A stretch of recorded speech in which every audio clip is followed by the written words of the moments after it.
प्रिय विद्यार्थियों, मैं रश्मि सक्सेना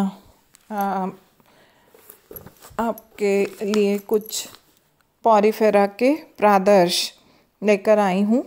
सबसे पहले हम साइकॉन नाम के स्पंज के बारे में जानेंगे। साइकॉन कैल्केरिया वर्ग का सदस्य है। कैल्केरिया, जैसा मैंने आपको बताया था, कैल्शियम कार्बोनेट के अंतः कंकाल वाले स्पंजेस होते हैं। साइकॉन जो है ये सामान्य रूप से एक फूलदान स्पंज के नाम से जाना जाता है, क्योंकि इसका आकार एक फूलदान के समान होता है। यह समुद्र में पाया जाता है और इसकी लंबाई 20 से 25 मिलीमीटर और व्यास 5 से 6 मिलीमीटर होता है। शरीर में एक छिद्र या मुख होता है जिसे ऑस्क्यूलम कहते हैं।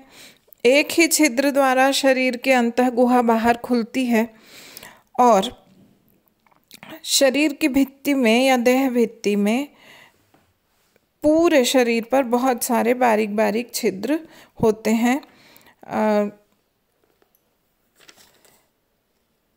इन छिद्रों को ऑस्टिया कहते हैं और मुख को ऑस्क्यूलम कहते हैं। ऑस्क्यूलम एक अक्षीय कंटिकाओं की एक झालर द्वारा घिरा हुआ रहता है, जो एक कॉलर के समान दिखाई देते हैं।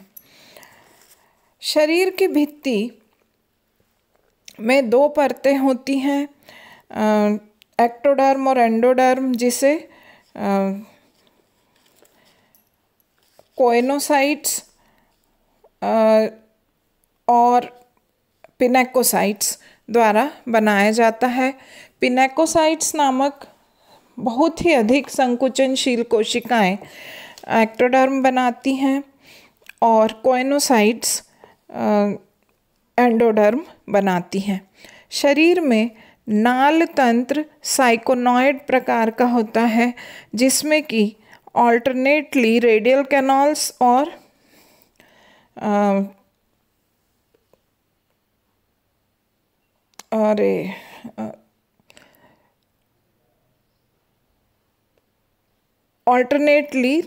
रेडियल कैनाल्स पाई जाती हैं।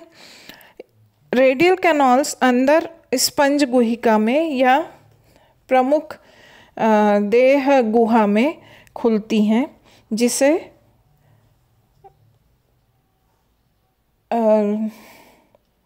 स्पंज गुहिका या एंडोसील कहा जाता है। स्पंज गुहिका अपने दूरस्थ सिरे पर एक मुख द्वारा बाहर खुलती है, जैसा मैंने पहले बताया, ऑस्क्यूलम कहलाता है यह, और नाल तंत्र में से बहता हुआ पानी स्पंज गुहिका में आता है और वहाँ से फिर यह ऑस्क्यूलम द्वारा बाहर निकल जाता है। श्वसन में यही तंत्र काम करता है, भोजन ग्रहण करने में यही तंत्र काम करता है, प्रजनन में यही तंत्र काम करता है। तो इस तरह से साइकोनॉइड प्रकार का नाल तंत्र साइकॉन में पाया जाता है। साइकॉन में प्रजनन 2 प्रकार का होता है, लैंगिक और अलैंगिक। अलैंगिक प्रजनन अनुकूल परिस्थितियों में मुकुलन और पुनरुद्भवन द्वारा होता है। मुकुलन मतलब बडिंग और पुनरुद्भवन मतलब रीजनरेशन द्वारा होता है, जबकि लैंगिक प्रजनन अंडाणु और शुक्राणु द्वारा होता है। इनमें फर्टिलाइजेशन, बाह्य फर्टिलाइजेशन होता है। ये एनिमल्स हर्माफ्रोडाइट या उभयलिंगी होते हैं, अर्थात अंडाणु और शुक्राणु एक ही प्राणी के शरीर में बनते हैं, लेकिन ये अलग अलग समय पर मैच्योर होते हैं। इनका लार्वा, साइकॉन का लार्वा एम्फीब्लास्टुला कहलाता है। यह चलायमान लार्वा होता है और समुद्र के पानी में तैरते हुए वृद्धि करता है, मेटामॉर्फोस करता है और कहीं अनुकूल आधार पर चिपक जाने के बाद फिर इससे साइकॉन का निर्माण होता है। तो इस प्रकार हमने देखा कि साइकॉन या अर्न स्पंज या एक फूलदान स्पंज में क्या क्या गुण होते हैं।